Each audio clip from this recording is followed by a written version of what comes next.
Nah, sekarang masih kita cek Saiful Mujani dan Islah, siapa Bang? Bahrawi yang dilaporkan tadi itu.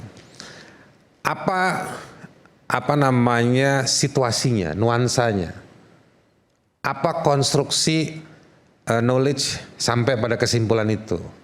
Kalimatnya tadi itu kan bisa berupa statement, tapi tulisannya pertanyaan kan? Bisa nggak kita tumbangkan Presiden Prabowo? Tapi itu kan emang dikenal penegasan dengan menggunakan kalimat tanya. Ada itu dalam ilmu bahasa, ilmu kayak begitu-begitu ada. Jadi singkatnya gini, Bung Haris, Anda menilai bahwa apa yang dilaporkan oleh Bung Iwan ke Mabes Polri itu, kalau saya mau bilang gini, saya mau mendapat, saya paham. Tidak bisa diartikan sebagai penghasutan, tidak bisa diartikan sebagai makar. Singkat itu. Saya mau bilang bahwa laporannya oke. Ya. Tapi kalau kita mau ngecek penggunaan aturannya terhadap fakta tersebut, saya merasa, saya melihat, dan dalam pengetahuan saya tidak cukup unsurnya. Tidak cukup. Bung Iwan, Anda merupakan pelapor dari kasus makar. Siapa yang Anda laporkan? Bisa dijelaskan dulu? Yang saya laporkan ada 2 orang. Yang satu itu saudara Saiful Mujani. Yang satunya adalah Islah Bahrawi. Islah Bahrawi, oke. Ya. Dan Saiful Mujani. Ya. Kenapa Anda melaporkan? Begini Mas Aiman, saya ini Ketua Umum Gerakan Cinta Prabowo, sekaligus Ketua Presidium Kebangsaan 08. Ya. Dan saya punya 38 provinsi pengurus Gerakan Cinta Prabowo seluruh Indonesia dari Sabang sampai Merauke. Seluruh provinsi ada itu? Ada. Oke, baik. Ya. Otomatis saya punya tanggung jawab moral untuk menjaga, merawat dan mengawal serta mensukseskan program-program kerja dari Bapak Prabowo Subianto. Karena waktu Pilpres saya banyak mengajak orang, jutaan orang untuk memilih Prabowo dan alhamdulillah 2024 beliau menang. Dari kapan Anda jadi relawannya Pak Prabowo? Dari mulai Pak Prabowo jadi nyalon presiden ya. Nyalon wakil presiden waktu itu 2009? 2009, 2014, 2019 sampai 2024. Bahkan dari cawapres waktu itu? Iya, cawapresnya Bu Mega waktu itu. Iya. Oke, jadi begini, sesuai yang saya sampaikan tadi, saya punya beban untuk mengawal dan mensukseskan program kerja Prabowo. Ya, saya tahu untuk memperbaiki sebuah negara seperti Indonesia saat ini kan tentu membutuhkan konsentrasi yang benar-benar prima tanpa gangguan-gangguan dari siapapun supaya bisa kerja dengan maksimal. Di tengah pemerintah yang sedang konsentrasi untuk menangani masalah-masalah yang ada di dalam negeri, ditambah lagi dengan masalah global yang begitu pelik, tentunya kami semua juga harus mendukung, mensupportnya ya. Jadi ketika muncul postingan dari saudara siapa tadi, si Saiful Mujani, bagi kami pendapat saya dan pendapat tim hukum kami tentu ini sangat berbahaya ya. Kalaupun itu dianggap itu hak politik pribadi, itu silakan saja. Semua orang punya hak politik pribadi. Tapi ada yang mengganggu maksudnya di situ? Ada. Apa? Postingan dari saudara Saiful Mujani yang mengajak orang untuk berkonsolidasi, melakukan aksi demo, turun ke jalan ya, dengan maksud dan tujuan menggulingkan pemerintah yang sah. Ya. Di luar mekanisme yang mekanisme yang ada. Kalau menggulingkan dengan impeachment ya, itu sah-sah saja ya. Kami pun bisa terima, tapi kalaupun menurunkan di tikungan atau di pertengahan, ini yang kami anggap tidak pas. Makanya Anda tidak melaporkan Ferry Amsari, karena Ferry Amsari juga bicara soal penggulingan tapi lewat pemakzulan. Impeachment, oke. Ya. Tapi kalau Saiful Mujani udah jelas-jelas terang benderang di situ, ya, mengajak masyarakat untuk menurunkan Prabowo di luar konstitusi. Oke, ini itu yang bahaya. Saiful Mujani. Ya. Islah pun sama. Ya, dalam arti salah satu cara untuk melengsarkan Prabowo ya dengan itu. Salah satu menghilangkan teror waktu itu. Menghilangkan teror adalah menggulingkan Prabowo. Nah, kami untuk menjadikan Prabowo presiden ini kan bukan hal yang mudah dan murah ya. Berdarah-darah kami dari tahun 2009 sampai 2024 ini kan perjalanan yang panjang ya. Kita tahu nggak semua kepala negara itu sempurna, pasti ada kekurangan ya. Ya, kita juga ngerti lah. Masing-masing orang beda pendapat, tapi bagi kami ini tidak boleh dibiarkan. Makanya kami membuka laporan di Mabes Polri dan diterima. waktu itu. Pasal apa aja Anda masih ingat, Bung Iwan? Saya ingat ya, walaupun saya bukan backgroundnya dari praktisi hukum, tapi saya masih ingat ada pasal 193 dan 246. Mungkin kalau Bang Soal apa Haris, itu? Masih ingat soal apa? yang satu penghasutan, satunya makar kalau nggak salah itu. Oke, 2 pasal itu yang ancaman hukumannya? Kalau yang satu yang 246 itu 4 tahun kalau nggak salah, sama 193 itu 12 tahun kalau nggak salah. Itu penghasutan ya? 193? Yang 193 makar ya. Oh, makar. Oke. Kalau salah nanti dikoreksi untuk Bang Haris Azhar ini. Oke. Selesai itu ya. Tapi begini, itu saya nggak tahu itu pas penghasutan dan makar itu delik aduan, Prof. Makar bukan delik aduan. Oh, artinya tanpa dilaporkan pun bisa langsung diproses. Ya tentunya itu kewajiban dari penegak hukum untuk menyikapi. Kalau sifatnya mengarah spesifik langsung ke makar. Oke. Tetapi kan memang ada perbandingan yang sebaliknya untuk memberikan pandangan, saran. Dan dari kedua yang berbeda ini menghasut dan memberikan pandangan-pandangannya kepada presiden.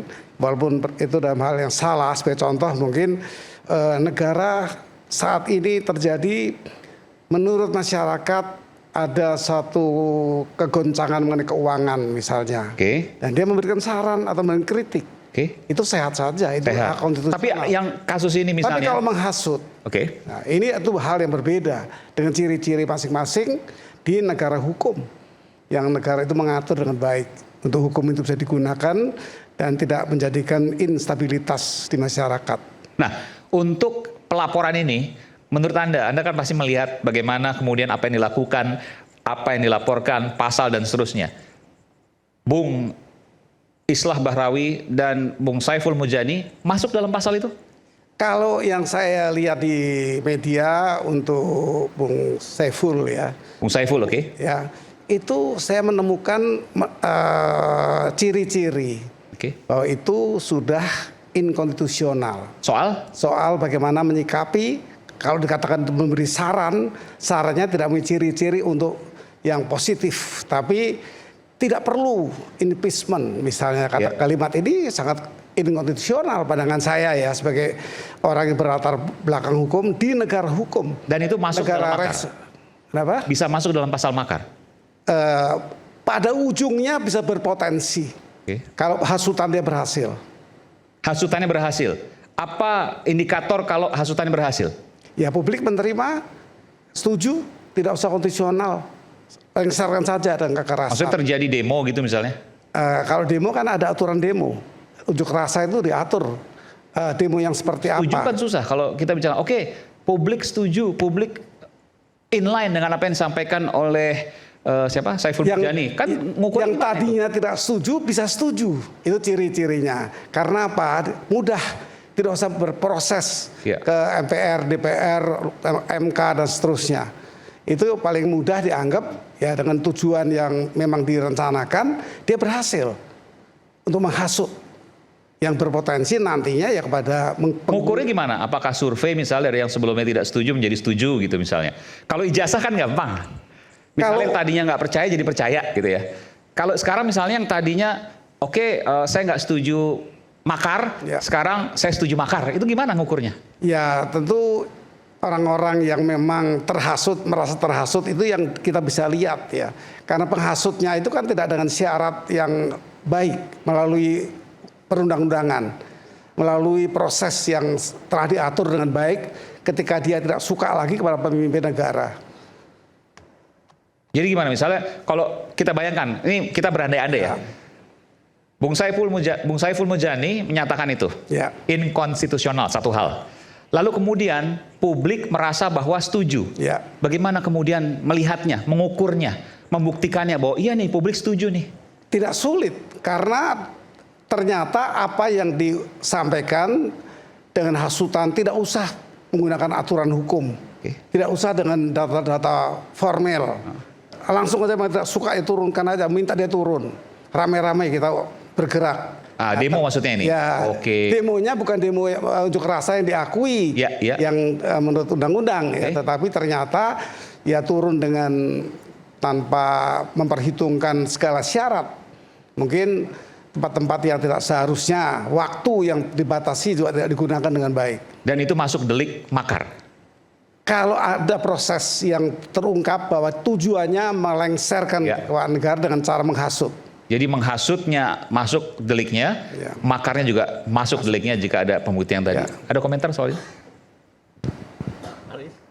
Saya. Oke, silakan. Menurut keyakinan saya gitu. Enggak. Nah, kalau ini menurut pengetahuan saya. Begini, pertama kalau tadi saya bilang sama Mbak Oki, kalau ada organisasi pencinta Prabowo, saya bilang jangan diganggu, emang dia harus laporin. Itu memang udah kudu lah, itu apa identitasnya. Tapi begini secara hukum, kalau saya melihat izin nih Prof ya, diskusi kita. Tapi kalau saya lihat di pasal 193 tidak terpenuhi. Oke, ini makar ya? Makar. Tidak terpenuhi. Apa Karena indikasi? di pasal 193 itu ke pemerintah, bukan kepada presiden. Itu satu. Tapi laporan harus diterima. Saya setuju. Kalau polisi harus menerima itu saya setuju. Tapi kepada pemerintah. Ini bisa bisa. Jadi harus kepada, kalau mau dilakukan makar itu harus kepada presiden. Harus kepada pemerintah. Kepada pemerintah. Jadi kalau seandainya turunkan presiden, nggak masuk pasal itu.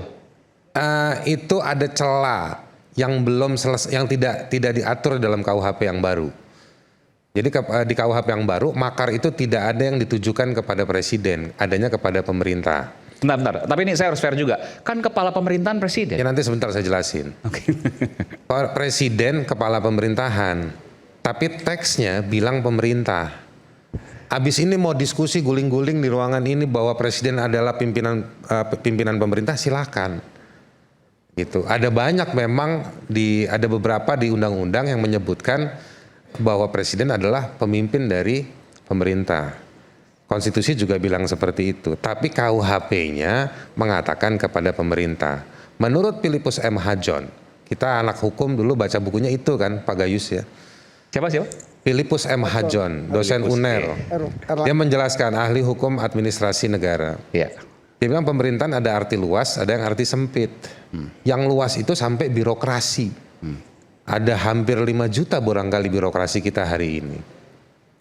Artinya apa? Berat kan? Saiful Mujani ngandelin surveinya mau menggulingin pemerintah kan gitu kan nggak bisa. Ini joke aja. Nah, maka dalam arti yang sempit, maka dia eksekutif. Pemerintahan yang sempit itu adalah yang eksekutif. Yang ujungnya si presiden tadi itu. Apakah ini artinya presiden kalau di apa tadi istilahnya Saiful Mujani digulingkan, artinya dia memberangus, menggulingkan pemerintahan ini? Nah, nanti kan ada ahli tata negara, kita diskusi aja. Karena juga nggak ada batasan yang hitam putih. Kalau presiden diberhentikan, kabinetnya berhenti. Karena yang ngangkat kan presiden. Oke. Tapi itu otomatis. Tapi makar kalau pakai diskusi hari ini Saiful Mujani sama siapa satu lagi tadi? Islah Bahrawi. Islah Bahrawi itu menurut saya dia hanya melihat pada si presidennya saja. Kalau lihat dari rangkaian diskusinya yang di Hutan Kayu itu. Nah, sekarang dari hukum acara. Dari sisi hukum acara. Dari sisi hukum acara pasti seru. Diperiksa nih Saiful Mujani sama si Islah. Apa yang sudah Anda lakukan? Gak ngapa-ngapain. Kalau pakai pasal 246 menghasut untuk terjadi kekerasan. Pas diperiksa, apa materialnya? Tindakannya gitu. Material dalam rangka menciptakan kekerasan tadi itu. Itu unsur makar harus ada itu? Unsur 246. Penghasutan, sorry. Penghasutan. Harus ada itu, oke. Nah, rejim tafsir di MK terhadap beberapa delik formil pidana terkait dengan informasi, kebebasan berekspresi, yang punya irisan atau dianggap sebagai hinaan maupun hasutan atau berita bohong, tafsir-tafsirnya itu udah menuntut adanya peristiwa material. Tapi saya balik lagi nih sekarang nih, kalau pakai makar Pak, kalau pakai makar rejim berpikirnya adalah gak perlu nunggu rusuh menggulingkan. Ada indikator yang cukup, dia biasanya sering dilaporkan. Nanti ada Pak Ponto nih, ahli intelijen nih, pasti kan sering kan bikin laporan-laporan. Haris tuh ini mengancam, Ray Rangkuti mengancam. Nah itu pendekatannya udah security atau security, pendekatannya security. Nah jadi di rejim makar seperti itu, tapi ada diametral yang menarik dalam makar. Siapa yang menang, tafsirnya benar. Siapa yang menang? Tafsirnya benar. Misalnya? Misalnya karena gini, kayak saya kasih contoh kasus di Timur Tengah belakangan. Bukan belakangan, beberapa waktu yang lalu. Gaddafi itu kena makar nggak? Kita berpikir cepat aja lah, nggak usah terlalu diskusi. Dia digulingkan Amerika kan? Iya kan? Lalu HP saya bunyi. Nah, itu bisa dianggap sebagai kurang lebih ya makar. Tapi kemudian tidak bisa ditangkap sama Gaddafi, orang yang bikin perlawanan ke Gaddafi. Misalnya, kenapa? Gaddafinya kalah. Husni Mubarak di Mesir mau dia dalilkan dengan rejim militernya itu untuk bilang kamu makar. Dan sebelum dia kemarin benar-benar turun kan beberapa kali ada percobaan dituduh makar dan lain-lain. Dia kalah, nggak bisa dipidanakan orang itu. Di Turki berapa perwira menengah terhadap Erdogan, ya. berapa puluh orang itu berhasil sama Erdogan ditangkap, dianggap sebagai ancaman terhadap kekuasaan. Nah jadi secara politik ada ruang abu-abu itu karena ini memang masalahnya masalah politik. Dia nempel dengan kekuasaan. Nah di sini kan ada banyak pendukung-pendukungnya penguasa. Menurut saya cara berargumentasinya Anda semua ini harus dengan cara berargumentasi sebagai penguasa. Gitu, ya kan? Jadi cara argumentasi berkuasa.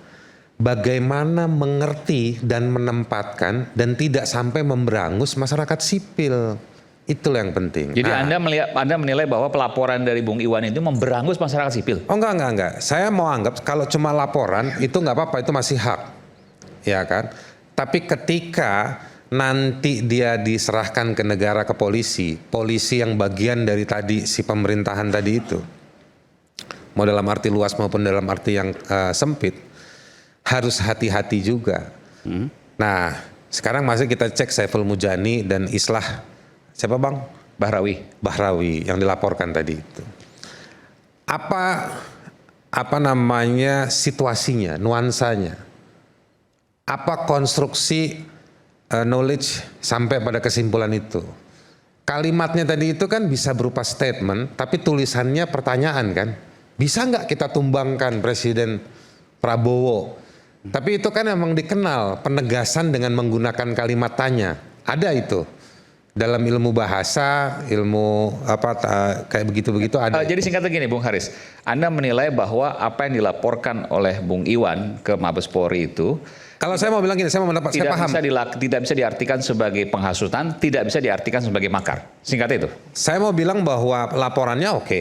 Ya. Tapi kalau kita mau ngecek penggunaan aturannya terhadap fakta tersebut, saya melihat dan dalam pengetahuan saya tidak cukup unsurnya.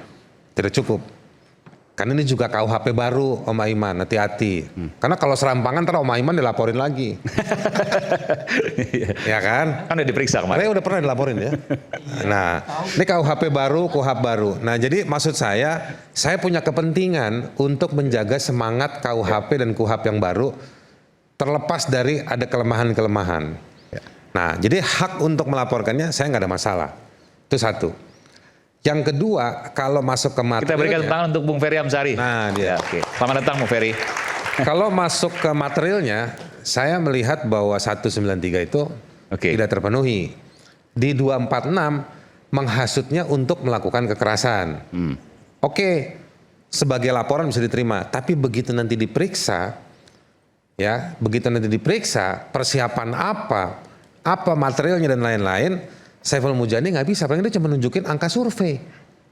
Kan dia profesor bidang politik, praktisinya dari survei. Jadi nggak ketemu. Kalau main bahwa ada orang yang menangkap message-nya dan lain-lain, kemarin kita ini habis gedebak-gedebuk, habis peristiwa Agustus banyak anak muda ditangkepin gara-gara postingan. Karena pelaku yang membakar-membakarnya gak ada yang dibawa ke pengadilan. Rata-rata yang diadili adalah yang memposting. Sama diskusinya hasutan juga. Keteteran pembuktian di pengadilan. Kita merasakan betul. Ini ada Ferry juga, ada Mbak Oki. Ini kan pada jadi saksi ahli semua. Saya juga jadi saksi ahli. Keteteran pembuktian soal unsur menghasutnya itu. Tapi kan lanjut terus sampai ada yang diputus. Enggak, bukan. Maksud saya persidangannya lanjut terus. Oke. Tetapi orang yang dibawa ke pengadilan ini, yang dibilang persidangannya lanjut terus, adalah mereka-mereka yang dituduh menghasut. Betul.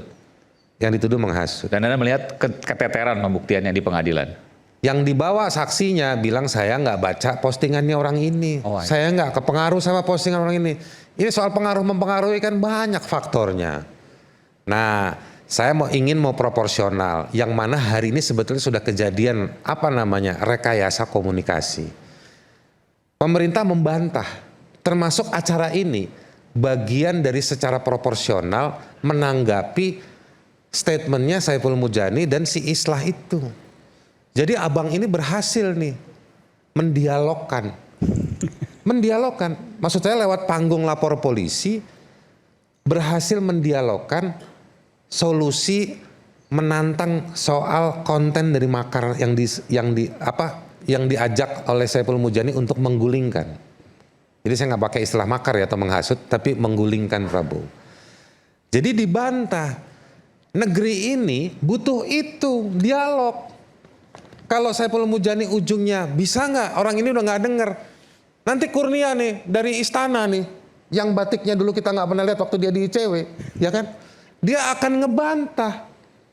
Bang Saiful, asik, ya kan? Bang Ipul itu datanya apa? Data kami ini. Jangan digulingkan dulu. Kita main di spray aja dulu. Ya kan? Guling bantal spray gitu ya. Itu rekayasa itu sudah terjadi. Nah, doronglah, jangan dorong soal diskusi ini makar apa bukan. Ini bahaya atau bukan. Ntar dulu. Ayo dong. Ini pasti 38 provinsi ngeri ini, Bos. Datanya nggak kacang-kacang ini. Ya kan, Bang?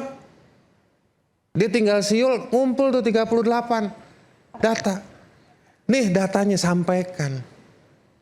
Nah, jadi maksud saya rekayasa komunikasi ini yang harusnya berisi. Di sini ada Mbak Oki ini jago soal narasi. Rekayasa komunikasi. Rekayasa komunikasi itu artinya dikonstruksikan untuk saling mendidik. Demokrasi itu isinya itu. Jangan demokrasi diisi dengan membuang-buang APBN yang kita pakai untuk beli lembar-lembar kertas di kantor polisi. Itu maksud saya. Maksudnya begini, isu ini harusnya nggak dilaporkan, tapi karena tadi didiskusikan. Syaratnya nggak terpenuhi. Oke, isu ini kita sepakat ya. Menurut Anda nih, menurut Anda. Kontennya bukan soal konten makarnya, konten soal kritik yang orang-orang itu, yang orangnya udah hadir juga nih, Pak Ferry Amsari nih. Nanti kan dia nggak cuma jadi narasumber, dia bersaksi dari apa yang peristiwa di hutan kayu itu atau di hutan-hutan yang lain, ya kan? Nah, jadi maksud saya belum. Jadi maksud saya, mari kita berdiskusi tentang basis kritik. Penopang argumentasi sampai pada kesimpulan harus kita tumbangkan. Jadi diuji silogismenya si Islah maupun si Saiful Mujani. Statement-statementnya dari satu bait statement ke bait yang lain diuji. Bukan dilaporkan. Cocok nggak ini untuk? Bukan dilaporkan. Bukan dilapor. Kita kembali saat lagi tetaplah bersama kami di Rakyat Bersuara. Nanti kita berikan kesempatan pada yang lain.